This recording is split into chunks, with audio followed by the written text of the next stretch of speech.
Bien, d'abord, bon, Bernard Cazeneuve, merci. Merci d'être là. Je sais que ça n'a pas été simple. Enfin, on a eu à échanger au téléphone quelques fois pour essayer d'arrondir les agendas. Je ne peux à dire que vous avez été, je pense, le premier avec qui j'ai été en contact et le premier qui a accepté aussi gentiment et aussi simplement de participer à ce colloque. Alors, je voudrais quand même rectifier une responsabilité qui est que Frédéric Ferrer m'attribue généralement la, comment dirais-je, La paternité. la paternité des titres. C'est vrai. Et C'est toi. c'est vrai. Et non, non, non. Et ça, c'est un titre que nous avons coproduit La avec co-construction, c'est bien ça. voilà, ou co-construit avec Bernard Cazeneuve dans son bureau chez Auguste et Debussy à la mi-décembre, autant que je me souvienne. Alors merci, merci d'avoir participé de participer au colloque et d'avoir participé à la co-construction du titre. Donc voilà, je Voilà, vous propose. Bernard Cazeneuve, que je vous demande d'applaudir.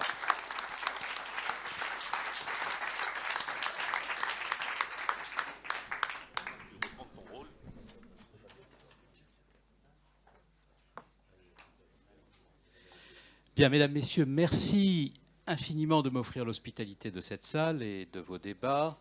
Alors qu'on me demande d'intervenir au terme d'une journée dont j'ai pu mesurer, en participant au débat précédent, la qualité des interventions qu'elle vous a permis de découvrir. Et d'autre part, j'arrive en fin de journée, c'est-à-dire au moment de la journée où plus personne ne supporte une intervention supplémentaire. J'ajoute à cela que lorsque je me suis interrogé en venant vers vous sur le thème que vous m'aviez demandé de traiter, l'état creusé de l'essentiel, je me suis posé la question de savoir qui avait trouvé cet intitulé. Et je me suis posé la question aussi de savoir comment j'allais articuler cet intitulé au thème qui était présent dans le programme, car je voyais bien l'intérêt du sujet intrinsèquement, mais je voyais très mal la manière dont je pouvais, en fin de journée, après que tous les autres débats excellents vous avez épuisés, parvenir à créer une connexion, une congruence entre le thème que vous m'aviez demandé de traiter et tous ceux que vous aviez traités auparavant. Je viens de découvrir que c'était moi l'auteur de cet intitulé. C'est vous dire la perplexité et l'abîme de perplexité dans lequel je me trouve devant vous au moment où je dois m'exécuter. Et j'ai compris par ailleurs, pour ajouter un peu à la pression, nous sommes en été, ce n'est pas le moment de l'année où les esprits sont les plus agiles, que, en écoutant les débats précédents, je n'étais pas nécessairement majoritaire dans cette salle sur le plan de l'orientation idéologique, ce qui n'est pas très grave parce que j'ai eu le temps de m'habituer à ne plus l'être. Et il n'est pas sûr que les choses se rétabliront aussi vite que je pourrais le souhaiter. Je vous remercie donc de m'aider à vivre avec mon écosystème et de pouvoir m'acclimater. Oui, j'étais sûr que cette perspective vous ferait plaisir. Et c'est la raison pour laquelle je me suis autorisé à m'offrir ce succès facile. Et troisième petit propos introductif. J'ai appris à l'occasion de ces débats, grâce à Jean-Marc Daniel, que j'avais été le Premier ministre et qui avait offert au pays le taux de croissance le plus important. Bon, il faut reconnaître que je suis resté 6 mois. Donc, je n'ai pas eu franchement le temps de détruire en 6 mois le taux de croissance que mes prédécesseurs avaient contribué à me donner. Généralement, quand on est Premier ministre un jour, on s'attribue tous les mérites de ceux qui ont été là avant et on explique que grâce à l'action qu'on a menée, tous ceux qui viendront après seront nécessairement dans une perspective qui leur garantira le succès. Eh bien, moi, je fais l'inverse. Je suis arrivé avec un taux de croissance exceptionnel. Je n'ai pas eu le temps de le détruire car je suis le Premier ministre de la Ve République qui aura duré le moins longtemps. Mais comme il m'arrive de me poser la question de savoir si on n'est pas revenu à la 4e, je suis celui de la 4e qui a duré le plus longtemps. Et c'est la raison pour laquelle je trouve parfois des arguments pour me consoler. Alors maintenant que l'introduction est faite, je propose d'aborder des sujets plus sérieux. L'État creusé de l'essentiel, et vous me demandez d'aborder cette question après celle que vous avez évoquée tout au long de la journée, c'est-à-dire la relation de l'État au monde de l'entreprise. Et je voudrais, si vous en êtes d'accord, dézoomer un peu par rapport au sujet que vous avez décidé de traiter, de manière à pouvoir aborder de façon complémentaire par rapport aux interventions qui ont déjà eu lieu, cette question sous un angle plus philosophique et plus historique. Parce que finalement, lorsqu'on est en charge d'une responsabilité publique, et je parle sous le contrôle de Myriam El Khomri ou du ministre de Robien, on ne regarde pas le sujet à travers le prisme de la seule question qu'on a à traiter. L'objectif, c'est que le pays continue à faire société.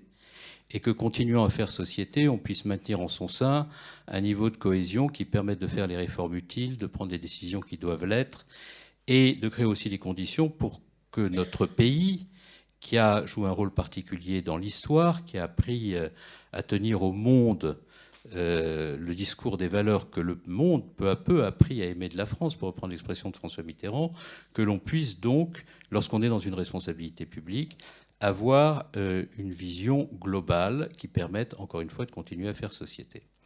Le premier point sur lequel je voudrais insister, parce qu'il n'est pas sans lien finalement avec les sujets que vous avez traités aujourd'hui, même s'il nous conduit à repartir très loin dans l'histoire, c'est que nous sommes dans un pays où la construction de l'État s'est faite de manière singulière. L'État a préexisté à la nation s'est incarnée dans l'État, et à un moment donné de l'histoire de notre pays, la République, à travers le creuset de valeurs qu'elle portait et le projet qu'elle se proposait de mettre en œuvre comme une ambition, a fini par créer le lien entre la nation et l'État, en demandant à l'État d'être le garant des valeurs et en faisant en sorte que la nation puisse les incarner à chaque étape de son histoire. Et lorsque l'on regarde l'évolution de notre pays en replaçant les choses dans le temps long de l'histoire, on constate que l'État, par un processus de centralisation administrative, a réussi à faire en sorte que la nation soit une et indivisible. L'État s'est construit par un processus de centralisation qui s'est fait au détriment des identités territoriales pour faire en sorte que nous puissions précisément faire nation. Cela ne s'est pas fait sans conflit, sans antagonisme, sans la renonciation à un certain nombre de particularismes locaux, mais cela a permis à notre pays de se construire, et de se construire à travers un processus qui a donné à l'État un pouvoir infiniment plus significatif que celui qu'il pouvait avoir dans d'autres pays où la régulation s'était davantage faite par le droit.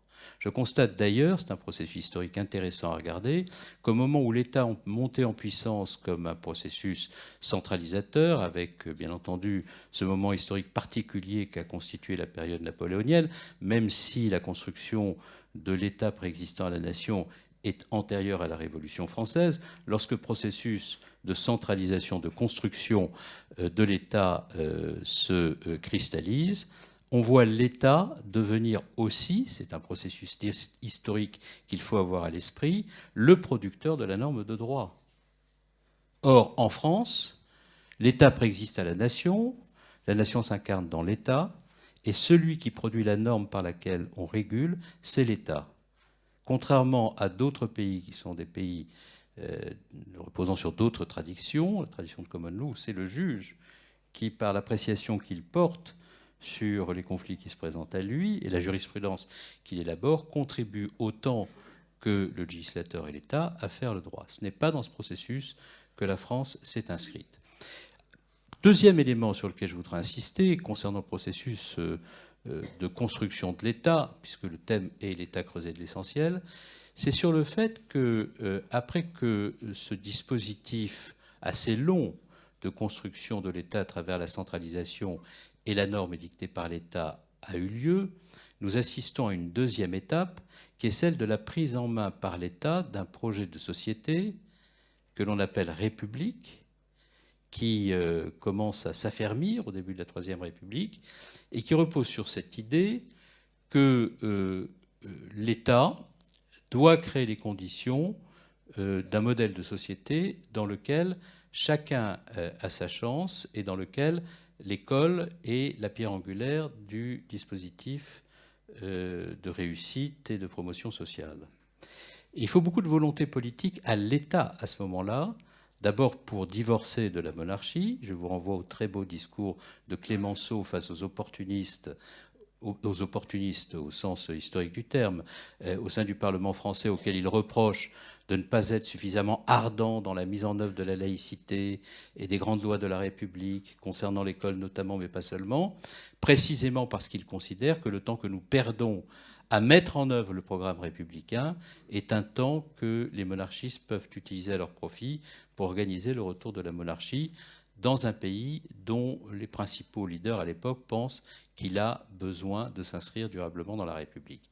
Donc la deuxième étape, ce n'est pas la centralisation et l'élaboration de la norme, c'est la création d'un projet politique que l'on appelle République, qui est un projet qui s'articule à la mise en place de grands services publics comme le service public éducatif, et qui se traduit par le confortement de l'administration déconcentrée de l'État dans les territoires, mais qui s'exprime aussi, et c'est là que la République crée le lien entre État et nation, dans un creuset de valeurs.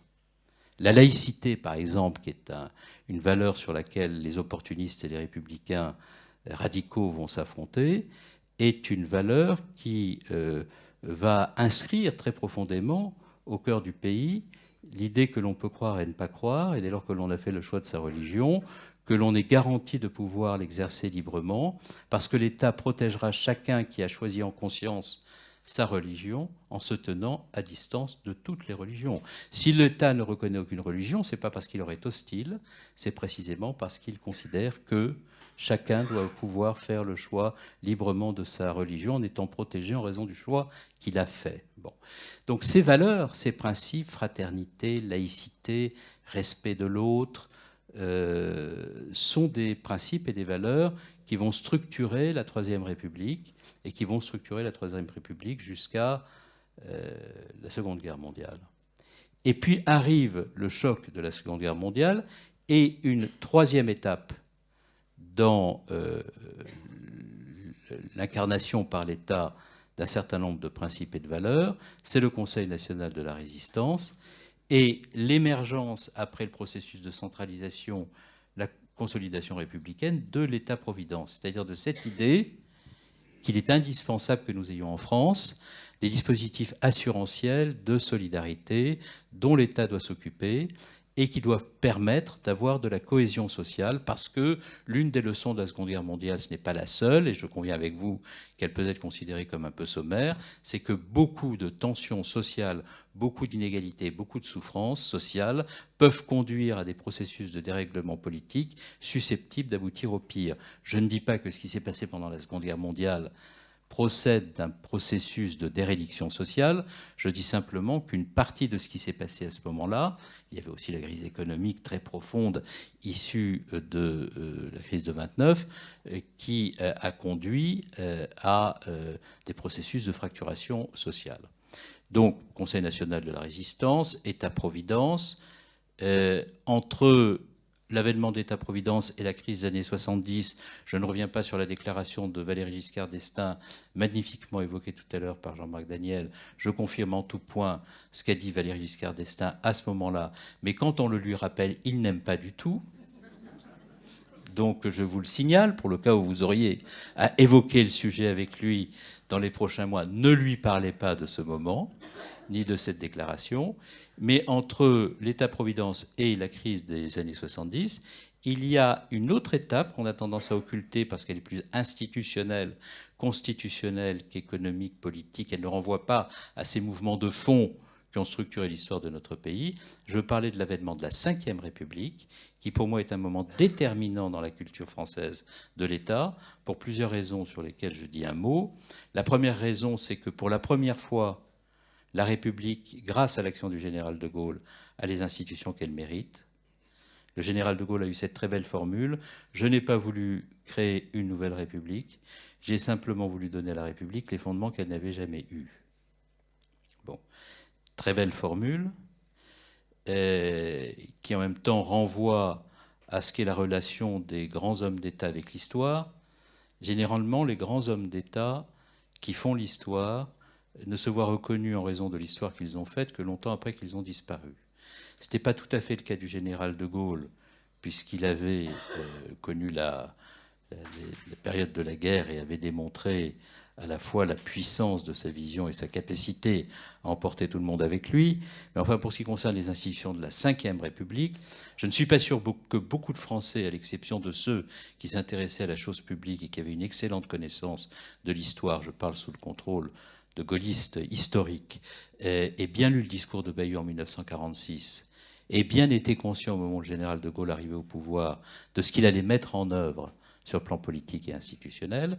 Enfin, il donne à la République les fondements qu'elle n'avait jamais eus, et il développe une conception de l'État à laquelle je suis pour ma part extrêmement attaché, mais il est vrai que je suis un homme du vieux monde, donc je peux tout à fait revendiquer les racines auxquelles je tiens.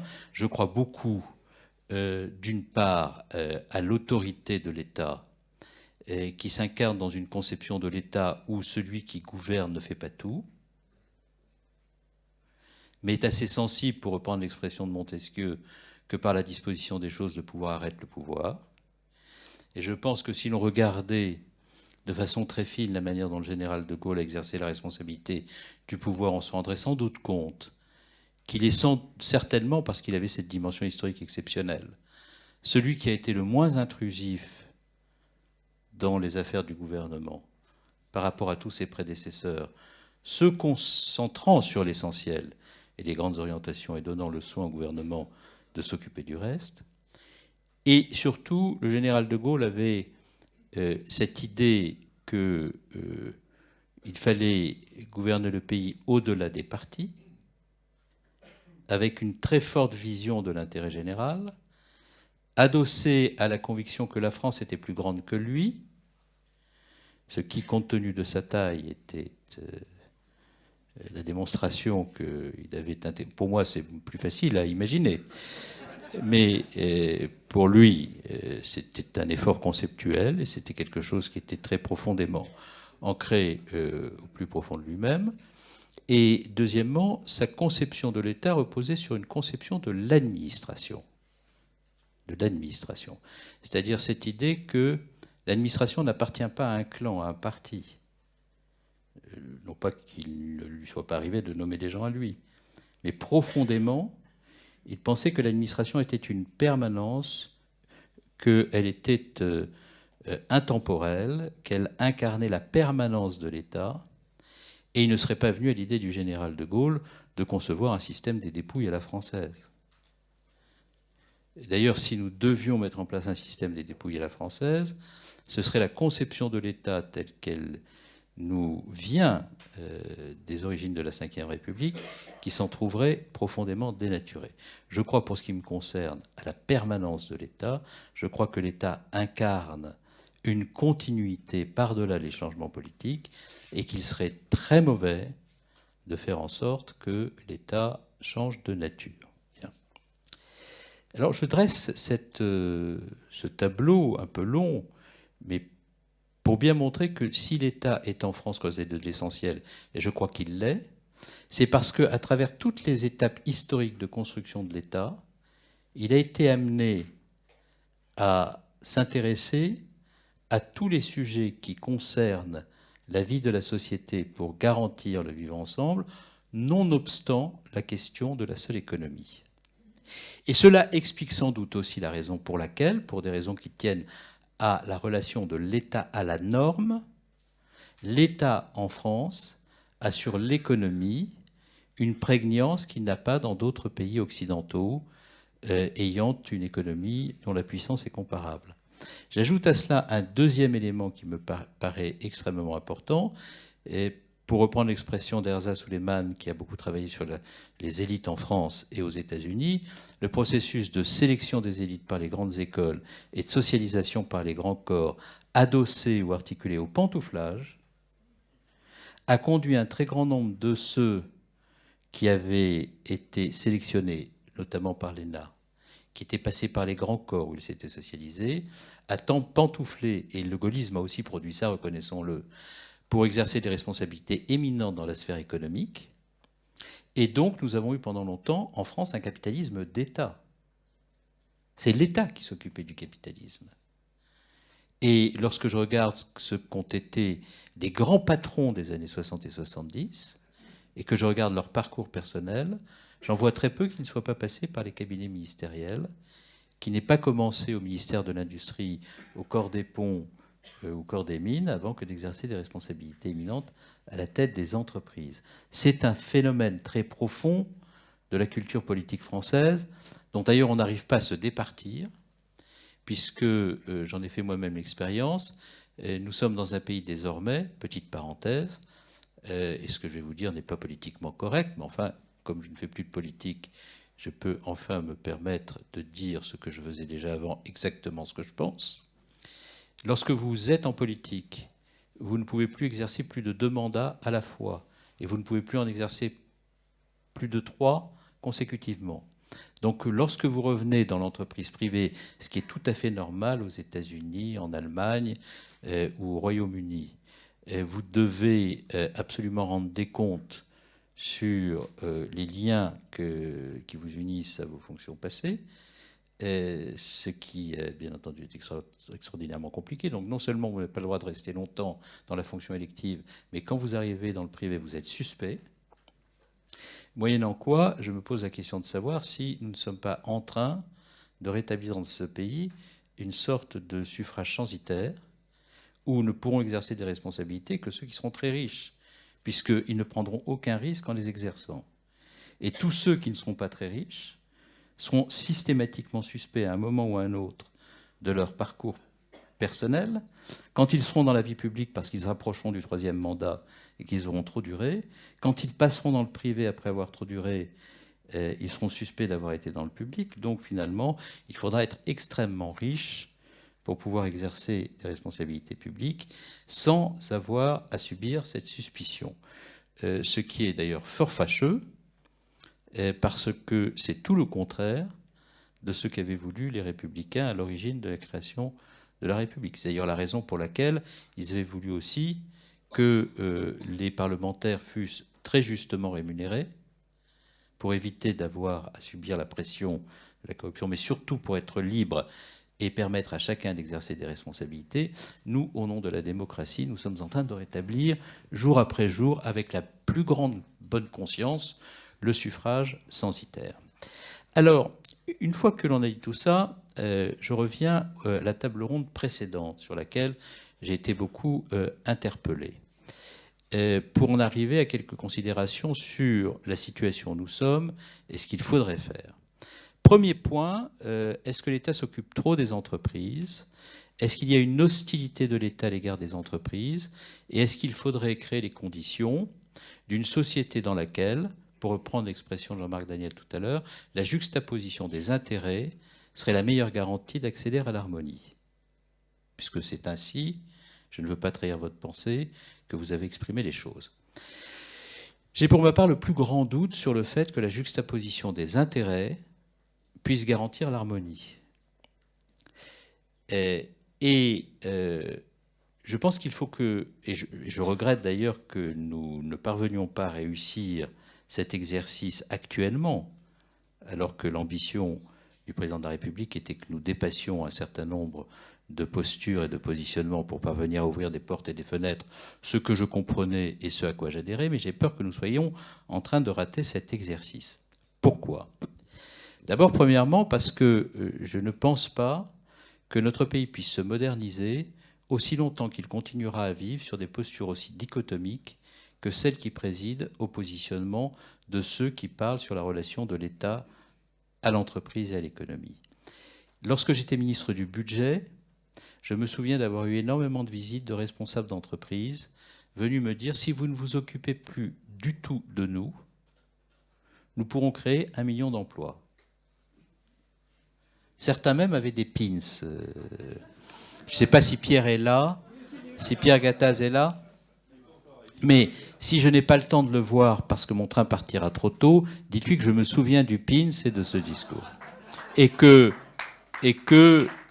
malgré les discussions que nous avons pu avoir, j'ai gardé pour lui, comme pour ceux qui l'entouraient, estime et considération. Mais j'ai constaté que il ne suffisait pas, et la crise que nous venons de vivre avec les Gilets jaunes en témoigne, de prendre des mesures qui sont favorables aux entreprises ou de ne plus s'occuper d'elles pour garantir un niveau de cohésion sociale qui permette de faire en sorte que ce qui est bon pour l'entreprise finisse par être bon aussi pour la société. Et je voudrais rentrer dans le détail des choses. Si bien s'occuper des entreprises ou les laisser tranquilles consiste à faire en sorte que nous prenions des mesures fiscales inspirées par le libéralisme chimiquement pur, de telle sorte à ce que la pression fiscale diminue très fortement sur les entreprises. Je m'empresse de dire que je suis favorable à la diminution de la pression fiscale sur les entreprises et que je ne suis pas de ceux qui considèrent qu'il faut les taxer toujours davantage jusqu'à obérer leur capacité à se mouvoir dans la mondialisation. Ce n'est pas ma pensée. Mais je dis simplement que si, dès lors qu'on est dans ce pragmatisme et cette approche raisonnable, on doit considérer que l'impôt est systématiquement l'ennemi de l'entreprise, au point de ne plus pouvoir financer le minimum de solidarité qui garantit la cohésion du corps social, alors nous avons des processus de fracturation sociale et de violence sociale qui conduisent ceux qui sont les plus enclins à tenir les discours inspirés par le libéralisme chimiquement le plus pur, on les voit se précipiter auprès des responsables politiques pour dire « Je vous en supplie, arrêtez ce désordre. Nous sommes prêts à faire ce que vous voulez sur le plan fiscal pour que cela cesse. » Et c'est ce que nous avons vu au moment de la crise des Gilets jaunes. Nous avons vu beaucoup de penseurs libéraux ou de chefs d'entreprise inspirés par le libéralisme dire « Attention, là, il y a un processus de rupture et de fracturation sociale, de tension sociale extrême qui interroge notre vivre ensemble et qui nous conduit à accepter finalement ce que nous ne pouvions pas concevoir sur le plan fiscal. » Je n'en déduis pas que l'impôt est une bonne chose. Ce que j'en déduis simplement, c'est qu'il faut, en disciple de Tocqueville, élu de la Manche pendant près de 30 ans, donc, comme le disait Tocqueville au sujet des habitants de la Manche, violemment modéré, je pense qu'il est absolument indispensable de trouver en toute chose le juste équilibre. Et je poursuis le raisonnement. Et je prends une autre casquette, non pas celle de ministre du Budget, mais celle de ministre de l'Intérieur. Que serait-il advenu de notre pays si, au moment où il se trouvait frappé au cœur par une violence extrême, d'une barbarie à laquelle notre pays n'avait pas été confronté depuis des décennies, il n'y avait pas eu à ce moment-là des services publics pour faire en sorte que la République demeurât debout? Que serait-il advenu de nous collectivement? Et je me souviens très bien qu'à ce moment-là, un certain nombre de ceux qui, parfois à juste titre, étaient venus me voir lorsque j'étais ministre du Budget pour me dire telle politique fiscale, telle pression fiscale, c'est excessif. Et souvent, j'en convenais, me disaient mais comment se fait-il que nous n'ayons pas plus de policiers, plus de gendarmes, etc.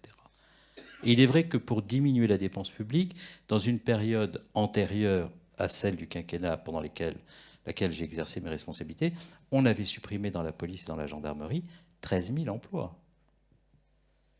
Donc, à un moment donné, lorsqu'il y a des secousses qui ne sont pas économiques, qui sont de civilisation, qui renvoient aux valeurs, à notre incapacité à vivre ensemble, et qui peuvent être pour partie d'ailleurs engendrées par les déséquilibres économiques auxquels une société sans projet, sans valeur, qui n'a plus de sens, se trouve confrontée, alors, à ce moment-là, on se tourne vers l'État en lui disant « Comment se fait-il que ?» Donc, ce que je pense profondément, c'est que nous ne pouvons pas continuer à vivre avec un niveau de dépenses publiques qui est de 57% du PIB, c'est vrai. Nous ne pouvons pas continuer à vivre avec un niveau de dette qui, si demain il devait y avoir une montée très significative des taux d'intérêt, nous exposerait à des risques extrêmement graves. Mais en même temps, nous devons toujours faire en sorte, dans les décisions de politique économique que nous prenons, d'abandonner les postures ou les théories hâtivement formulées, comme la théorie du ruissellement, par exemple, ou j'en prends une autre de théorie qui était la théorie des 75%, qui a pu poser problème, elle aussi. Donc quand je qualifie les postures, je qualifie toutes les postures, je ne les prends pas simplement là où il m'arrange de les prendre. Il faut faire très attention à ce que nous soyons toujours dans l'équilibre entre justice sociale et efficacité économique, donc entre fiscalité et vélocité des entreprises, et entre justice sociale et efficacité économique et cohésion sociale, parce que lorsqu'il y a la conflagration sociale, alors à ce moment-là, ce n'est plus dans la rationalité que les décisions qui doivent être prises peuvent l'être. Un autre élément sur lequel je voudrais insister, c'est sur la réforme. Parce qu'il y a comme ça des tartes à la crème dont les hommes politiques, les femmes politiques, les médias se repaissent et dont on ne sait pas ce qu'elles signifient. Et sur lesquelles on ne s'interroge jamais pour savoir quelle logique elles portent en elles. Je ne sais pas si vous n'êtes pas frappé par ça, mais moi qui suis devenu un entomologiste de la vie politique et qui la regarde de l'extérieur, je vois un certain nombre de traits que je ne voyais pas nécessairement lorsque j'en étais l'un des acteurs. Le premier trait, c'est qu'aujourd'hui, si vous n'êtes pas disruptif, et si vous ne préconisez pas la rupture, et si vous n'êtes pas capable, quand vous êtes disruptif et que vous préconisez la rupture, d'aller jusqu'à la transgression, alors vous êtes un ringard inutile. Si bien que, pour gouverner aujourd'hui, il faut être constamment dans la capacité de mise sous tension de la société par le verbe, et si possible par le verbe provocateur, en oubliant d'ailleurs parfois que le verbe qui provoque peut créer dans la société des formes de fracturation qui viennent ajouter à celles que les événements ou les souffrances sociales peuvent produire par elles-mêmes. Et je vous dis cela parce que dans la tension de la mondialisation, la transgression tend à devenir la modalité du gouvernement des sociétés. Mais la transgression par le verbe davantage que par l'action. Parce que lorsque l'on a transgressé suffisamment par le verbe en créant des tensions insoutenables, il est difficile de transgresser par l'action. La marge de manœuvre s'est considérablement réduite pour le faire. Bon. Donc je vous interroge sur ce point parce que, précisément, je pense que l'exercice de l'État doit être un exercice d'apaisement par le verbe, non pas qui transgresse, mais le verbe qui rassemble, de manière à créer des marges de manœuvre qui permettent de faire des réformes utiles, qui parfois sont des réformes difficiles. Le deuxième point, c'est qu'aujourd'hui, si vous n'êtes pas un réformateur qui enchaîne les réformes les unes derrière les autres, vous n'êtes pas qualifié pour gouverner. Mais pourquoi fait-on des réformes? Parce que la réforme n'est pas un objectif en soi. On ne fait pas des réformes simplement pour le plaisir de se regarder dans un miroir se disant « je suis un grand réformateur » et l'énergie qui est la mienne, qui consiste à faire des réformes les unes derrière les autres, est la garante. Non. Moi, je suis très favorable à des réformes, à condition que ces réformes permettent de faire davantage de République, à condition de faire en sorte que ces réformes fassent davantage de réussite scolaire, à condition que ces réformes fassent davantage d'apaisement dans la société, davantage d'épanouissement individuel au travail, et que ces réformes permettent de faire en sorte que les salariés dans l'entreprise ne se considèrent pas comme les adversaires de leur patron, et que nous parvenions à faire de l'entreprise un lieu de création de richesse dans laquelle chacun prend sa place, joue son rôle et contribue à l'enrichissement de la société dans son ensemble et à l'épanouissement individuel de chacun. Eh bien, je ne crois pas que l'État puisse être creusé de l'essentiel si l'État ne donne pas du sens, si l'État ne donne pas des objectifs aux réformes qu'il engage. Et il y a eu une discussion extrêmement intéressante tout à l'heure sur la responsabilité sociale des entreprises et sur le rôle de l'environnement, sur la croissance ou sur la décroissance. Moi, je suis absolument convaincu d'une chose aujourd'hui, c'est que vous ne pourrez plus faire aucune réforme dans ce pays pour faire davantage de croissance si cette croissance est destructrice de la planète. Vous ne pourrez plus le faire sans créer des conditions de tension sociale et d'antagonisation sociale extrême. Parce que ce que je sens, je le sentais déjà quand j'étais ministre de l'Intérieur, et je l'ai senti douloureusement lorsqu'il y a eu l'affaire de Sivins.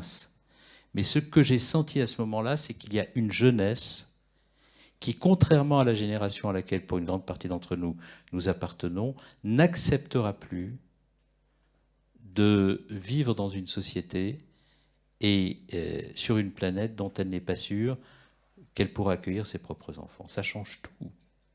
Ça change toutes les perspectives philosophiques, politiques, toutes les manières de faire. Donc on peut parler de la relation de l'État à l'entreprise, de la dépense publique, de la nécessité de réformer l'État.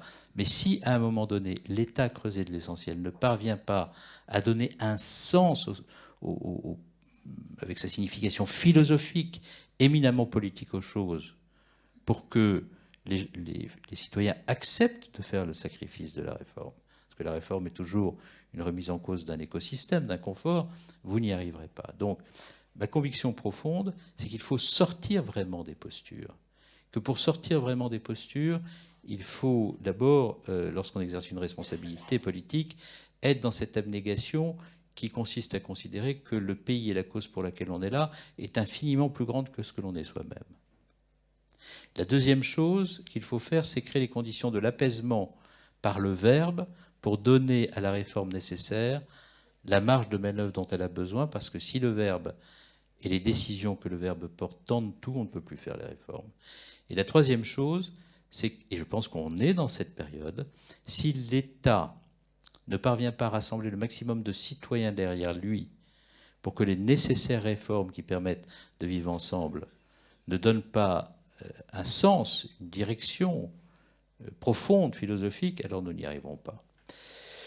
Voilà ce que je voulais dire de façon rapide, un peu sommaire, mais ces sujets impliqueraient de très très longs développements.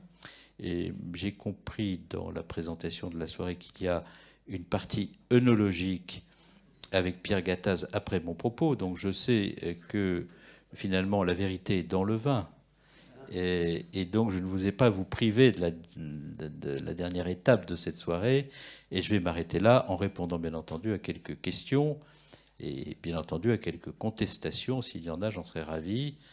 Et ça me confortera dans l'idée que j'étais minoritaire. Bernard Cazeneuve.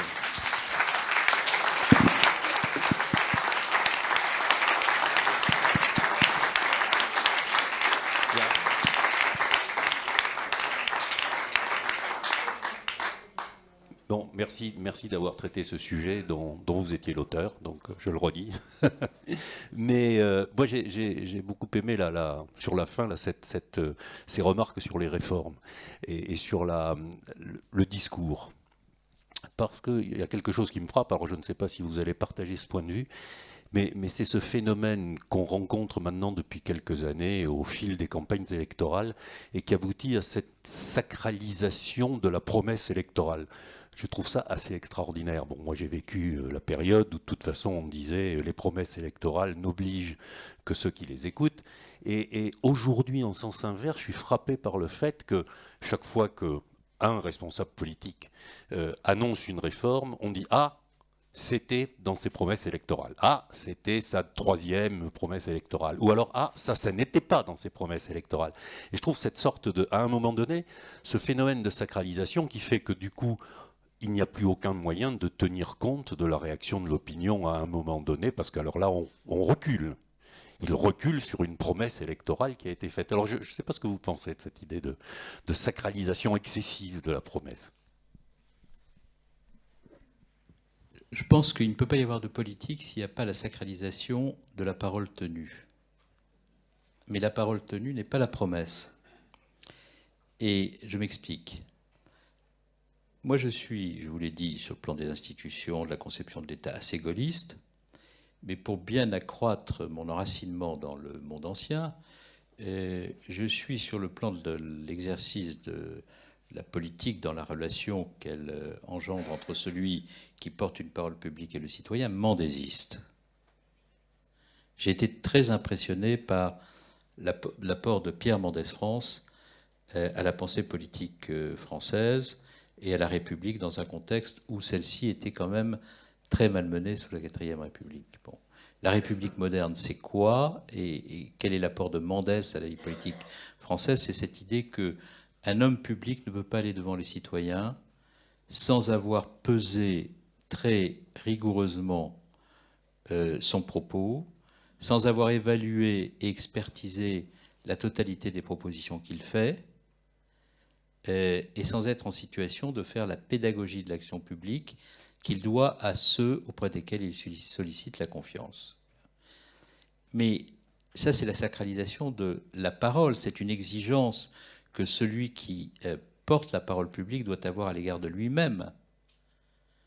C'est-à-dire que si nous étions dans une république où chacun qui porte une parole publique avait cette exigence, nous aurions moins d'invectives, nous aurions moins d'antagonisation, nous aurions moins de propos démagogiques, nous aurions plus de respect au Parlement lorsque nous sommes aux séances des questions au gouvernement. Bon. Je suis désolé, ce n'est pas parce qu'il y a une tradition parlementaire en France qui est une tradition d'opposition qu'il est absolument indispensable, lorsque l'on est parlementaire ou ministre, de donner le spectacle de cette heure d'échange entre ceux qui gouvernent et ceux qui contrôlent ceux qui gouvernent, où la vocifération, l'insulte et l'inélégance sont au rendez-vous de chaque propos. Ce n'est pas indispensable. Donc il doit y avoir une exigence de la parole publique, mais et une pédagogie de la parole publique. Et ça veut dire aussi cela, que celui qui gouverne doit être capable de venir devant les citoyens pour dire il y a tel et tel élément de contexte qui a changé, il y a tel et tel élément de conjoncture qui a évolué, il y a tel ou tel élément que j'avais sous-évalué. Et donc de venir honnêtement et avec humilité devant les citoyens pour expliquer ce qui, dans le contexte, a changé, qui implique non pas un renoncement à ce à quoi l'on croit, mais qui implique un réajustement de politique publique sur tel ou tel aspect. Pourquoi est-ce que la promesse est sacralisée ? Ce n'est pas en raison de la conception que je viens d'indiquer de la parole publique, c'est en raison du narcissisme et de l'égotisme absolu de ceux qui sont en politique. C'est ça qui se produit.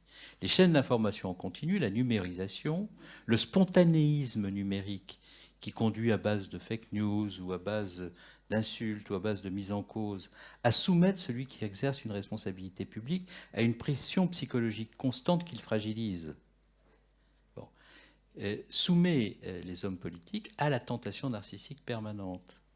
Donc l'évocation de la promesse, comme la sacralisation de la réforme en continu, est un miroir pour l'homme politique narcissique.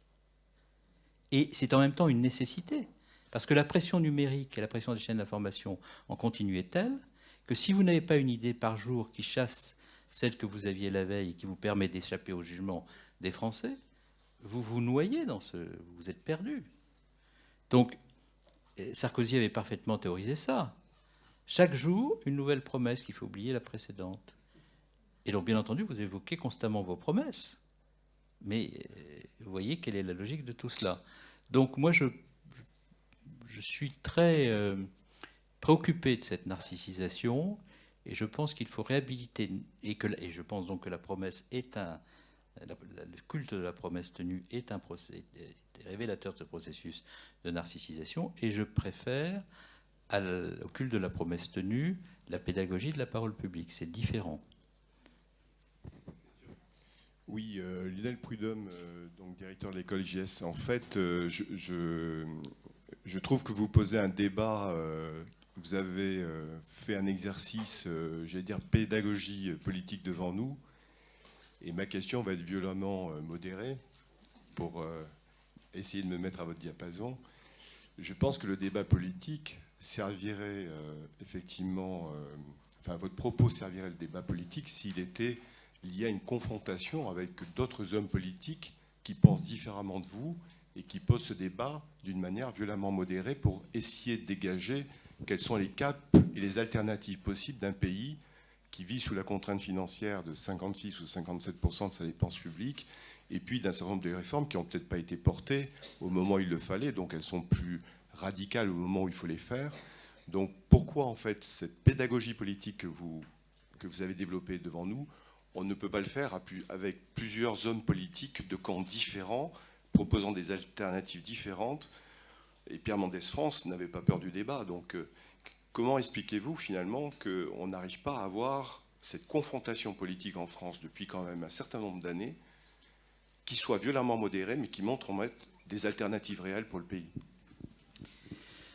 D'abord, petite remarque, si vous, c'est pas votre question, mais c'était dans votre question, donc je m'autorise une petite incidente. Je trouve que le discours sur les réformes sont violentes aujourd'hui parce qu'elles n'ont pas été faites avant est un discours qui, pardonnez-moi de vous le dire, hein, qui ne correspond pas à la réalité. Bon. Parce que beaucoup de gouvernements se sont essayés à des réformes.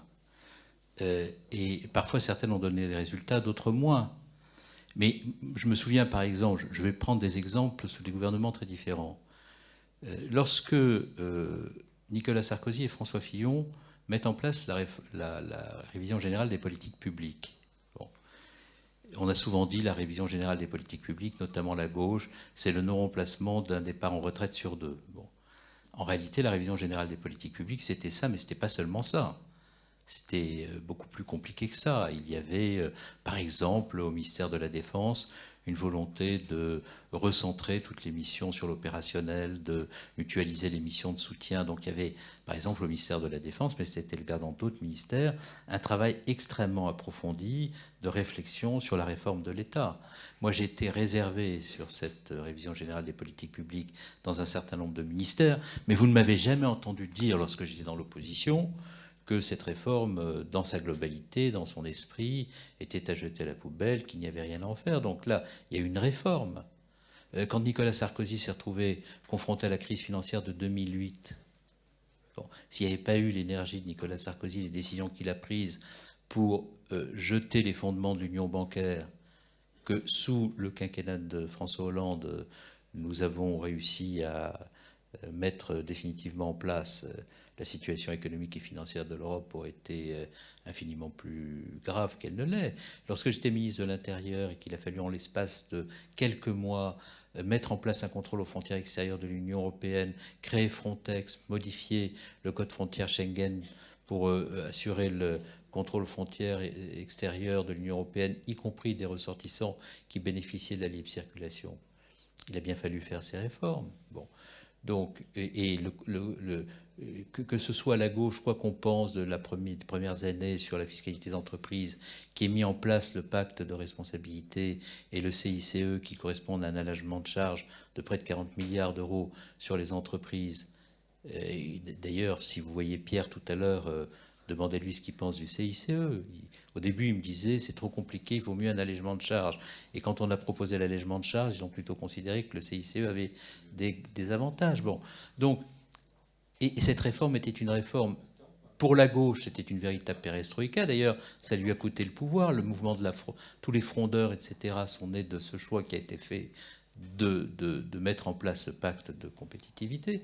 Et donc, vous voyez, je prends des gouvernements. Et l'actuel gouvernement a poursuivi après ce qu'avait fait avec beaucoup de courage Myriam El Khomri, que je salue pour sa présence et que je salue pour son courage, parce que c'était une ministre dont c'était la première expérience, qui était une jeune ministre, qui subissait des pressions épouvantables et qui a tenu sur cette réforme de la loi travail, qu'a poursuivi Emmanuel Macron avec ses ordonnances. Mais les ordonnances Macron n'auraient pas été aussi faciles à faire s'il n'y avait pas eu auparavant le travail fait par Myriam El Khomri. Donc, je dis tout cela non pas pour...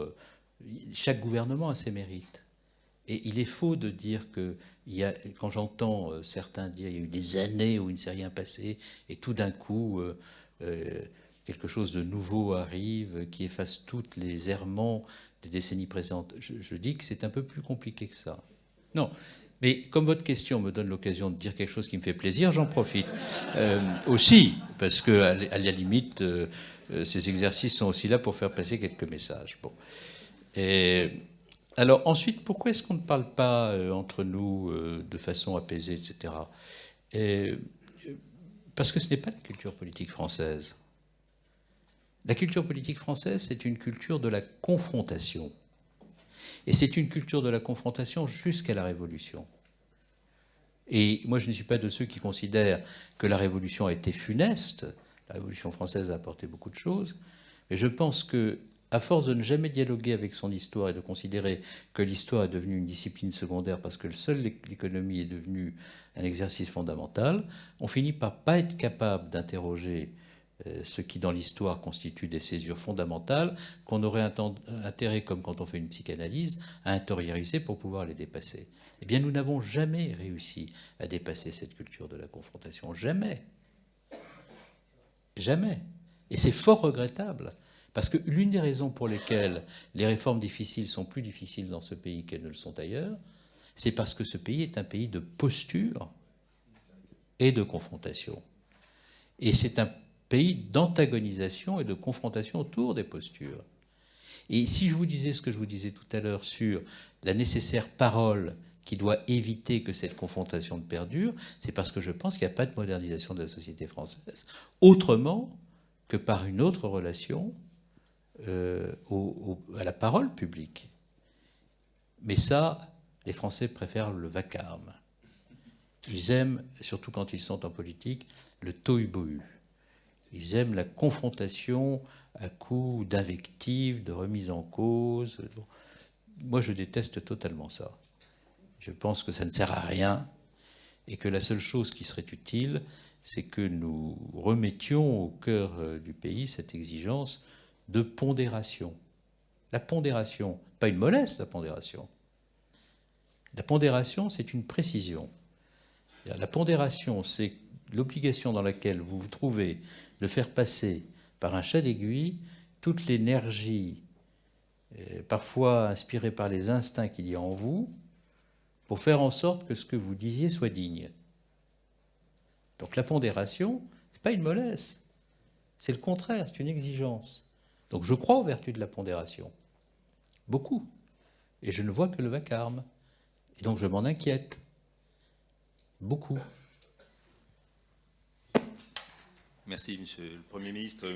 Vous avez raison, je pense que les acteurs politiques devraient être d'autant plus calmes que le système médiatique les pousse quand même à s'hystériser, quand même, parce qu'on aime bien opposer, et à chaque fois, on cherche à hystériser le débat, tout simplement. Mais ce n'est pas là ma question. Ma question, vous avez abordé Tocqueville, votre voisin, et je pense que dans l'exercice de la démocratie, vous avez peut-être oublié un échelon, parce que le temps est court, c'est celui des corps intermédiaires. Et Tocqueville a été très convaincu, en tout cas en allant en Amérique, que les corps intermédiaires jouaient énormément un rôle très important, notamment dans l'évitement de la tyrannie de la majorité. Je crois qu'il appelait ça la tyrannie de la majorité. Toute majorité a la tentation d'user et quelquefois d'abuser de son pouvoir. Il avait observé ça en 1835. Et les contre-pouvoirs et les corps intermédiaires servent justement à avoir, si possible, cette démocratie apaisée. Est-ce que vous pourriez nous en dire un mot et nous donner votre conception justement d'une démocratie apaisée grâce aussi au rôle des corps intermédiaires? Là aussi, je vais vous parler sans beaucoup de précautions. Bon. Tocqueville est un auteur dont on devrait relire en permanence non seulement les grands livres, la démocratie en Amérique, etc., mais notamment ses discours parlementaires et ses petits carnets qu'il a rédigés dans la circonscription qui était la mienne. J'ai eu la chance de succéder à Tocqueville, mais longtemps après. Hein. Je le dis parce que je ne voudrais pas quand même que mon côté vieux monde vous donne le sentiment de voir ressurgir au milieu du théâtre d'Avignon un personnage du 19e siècle. Non, je lui ai succédé longtemps après. Et la semaine dernière, il y avait les conversations de Tocqueville que je suis allé conclure avec bonheur. Et moi, j'aime beaucoup lire les petits textes de Tocqueville écrits dans sa circonscription sur la France telle qu'il la regardait, qu'il la voyait, et qu'il comparait d'ailleurs à ce qu'il avait pu observer en Amérique. Pour ce qui concerne les corps intermédiaires, chacun doit prendre la part de responsabilité qui lui incombe. Les corps intermédiaires, et notamment les organisations syndicales, pas toutes, ne se sont pas toujours renforcés dans le rôle qui devait être le leur dans le dialogue social en disant non à tout. Et je comprends qu'à un moment donné, tu l'as vécu quand tu étais ministre du Travail, qu'un gouvernement qui veut faire des réformes se disent nous n'allons pas pouvoir faire des réformes avec des organisations syndicales qui disent non à tout. Mais ce n'est pas la raison pour laquelle il faut mettre une hargne absolue à faire disparaître celles qui sont prêtes à dire oui à quelque chose.